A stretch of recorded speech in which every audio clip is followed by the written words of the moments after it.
អត់ទាន់ធ្វើហើយគ្រោះថ្នាក់ហើយញើតមែនតើនៅពេលដែលធ្វើហើយបងប្អូនអ្នកគ្នាឡើងតំណងមែនតើហើយរសជាតិឆ្ងាញ់ប្លែកបងប្អូនអ្នកគ្នានេះគេហៅថាកម្មប្រមាសមុទ្រហើយជាមួយនឹងត្រីឆៅដែលយើងស្ទូចបានស្រស់ៗយកមកហ្វីឡេធ្វើញ៉ាំតែម្ដងផ្លះវារៀបចំដាក់សូដាដាក់ច្របាច់ក្រូចឆ្មាទៅឲ្យវារៀងស្លោកតិចបងប្អូនអ្នកគ្នាហើយយើងជ្រលក់ទឹកត្រីកោះកុងញ៉ាំឆ្ងាញ់មែនតើចំពោះសាច់ត្រីដែលយើងរកបានស្ទូចបានភ្លាមនេះយើងយកមកផ្លះ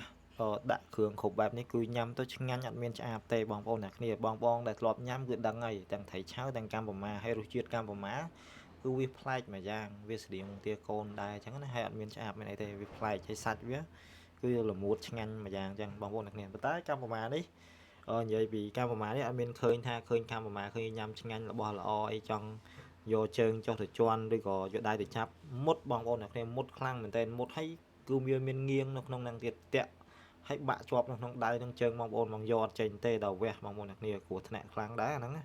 ដោយសារធម្មជាតិបង្កើតវាឡើងឲ្យមានបលាសម្រាប់ការពារខ្លួនគឺវាមានមុខងារពីរបលាហ្នឹងណាទី1វាបំលាស់ទីដោយការដើរយកបលាហ្នឹងធ្វើចលនាដើរដូចខ្ញុំបង្ហាញខាងដើមវីដេអូហ្នឹងអញ្ចឹងគឺវាដើរអញ្ចឹងបងប្អូនអ្នកគ្នាបន្ទាប់មកនៅពេលដែលមានសត្វត្រីហើយសត្វផ្សេងដែលស៊ីវាគឺ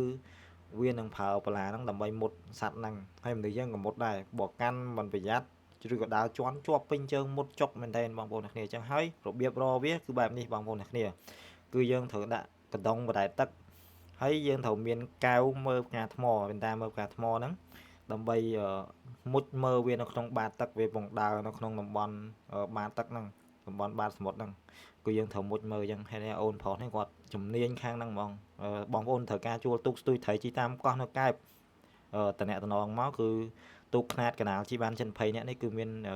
អ្នកជំនាញរកកម្មប្រមាហើយហ្វីឡេថៃឆៅហូបអញ្ចឹងណាហើយលឿនមែនតើហែលលឿនឯក្មេងទេហែលទឹកជំនាញនៅសារគាត់កូនអ្នកសមុទ្រកើតមកនៅតែសមុទ្រហើយអញ្ចឹងជំនាញរកកម្មប្រមាមែនតើ